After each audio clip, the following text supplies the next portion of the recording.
If you're watching this video, I'll be dead or incapable of moving.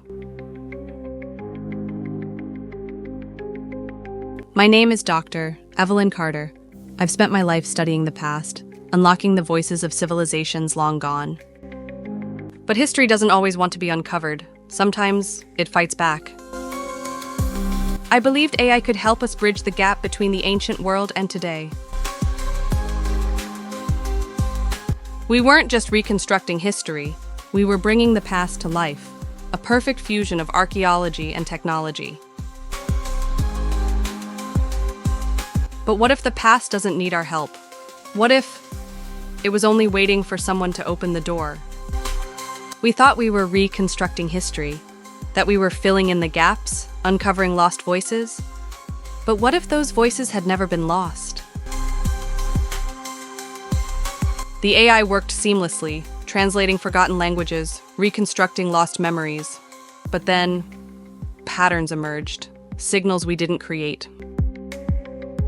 This isn't right.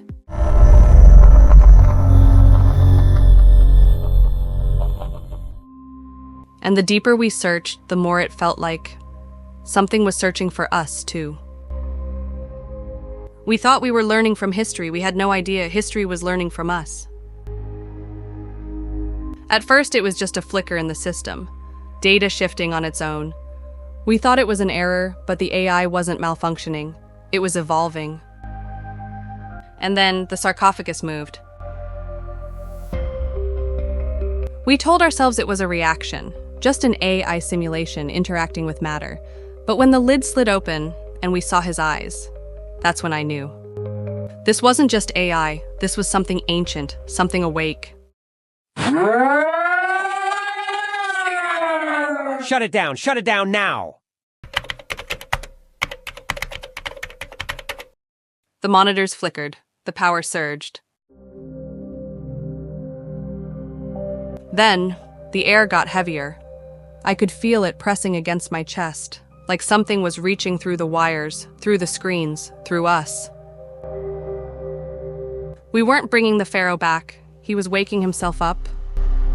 And he made one thing very clear. He didn't want to be disturbed.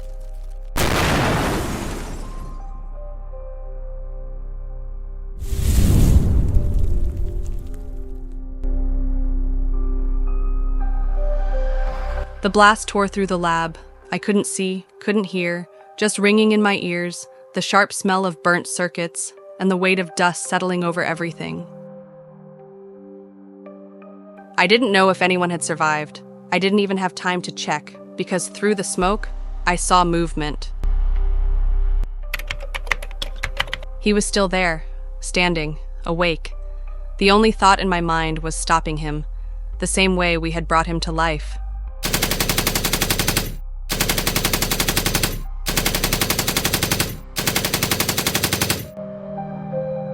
And then one by one, my team, the guards, they just stopped. Their bodies locked mid-motion, their eyes glowing gold. Bow before me.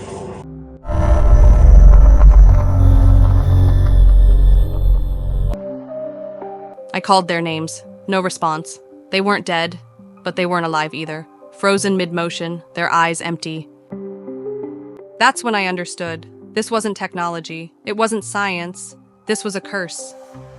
There was something different about him. Something beyond the AI, beyond what we had programmed. It was as if history itself was bleeding through him, reshaping the world under our watch. Was the AI reconstructing more than just his mind? Was it reviving the very essence of ancient Egypt? Then, one by one, my team, those who could still move, dropped to their knees, not by choice, but by command. And he felt it. I could see it in the way he stood, the way he moved. He wasn't just awake, he was returning. This was his kingdom, and he was its ruler once more.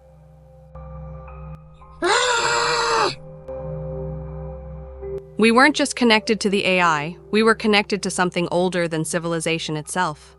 The news started reporting anomalies. Strange seismic activity detected under the pyramids. Scientists are investigating a potential underground energy surge. Experts believe this may be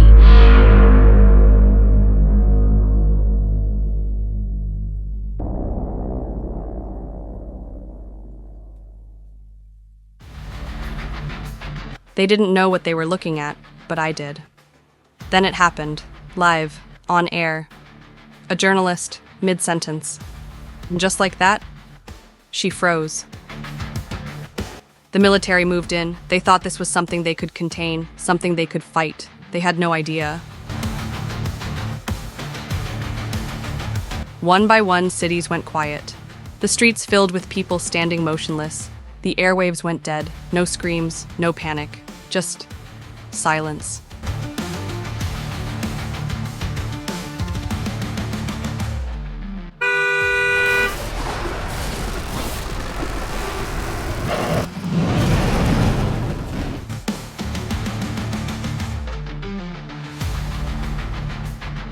It's not just here, he's everywhere. I tried to stop it. I hacked into the system, searching for a way to shut it down, but the monitor glitched, and then I saw her. Maya, my daughter, sleeping peacefully. The screen flickered and a message appeared. That's when I knew. He wasn't just taking the world, he was taking me, forcing me to wake the others. 1,000 pharaohs locked in their tombs, waiting. And if I didn't, he would take my daughter first.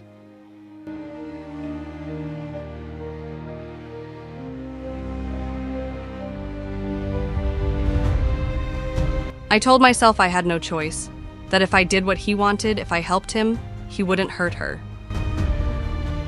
So I started working with him. I fed the AI the data, decoded the burial sites, activated the forgotten systems. It felt like betrayal, but it wasn't for him. It was for Maya. But first, I had to stop him, before he could do anything to her. He didn't need me. He was learning, adapting, faster than I could predict. And once he had what he wanted, I would be just like the others. So I did the only thing I could.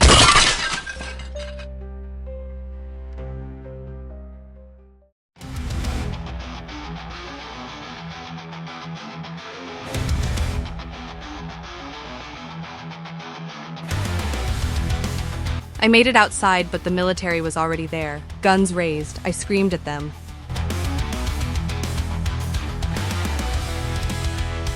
Then they froze. Their eyes turned gold.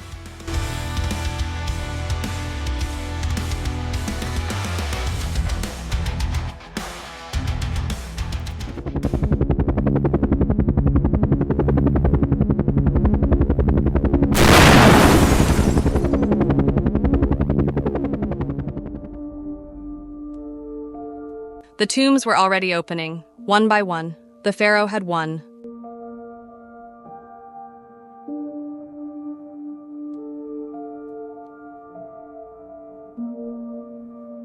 The ground trembled beneath my feet.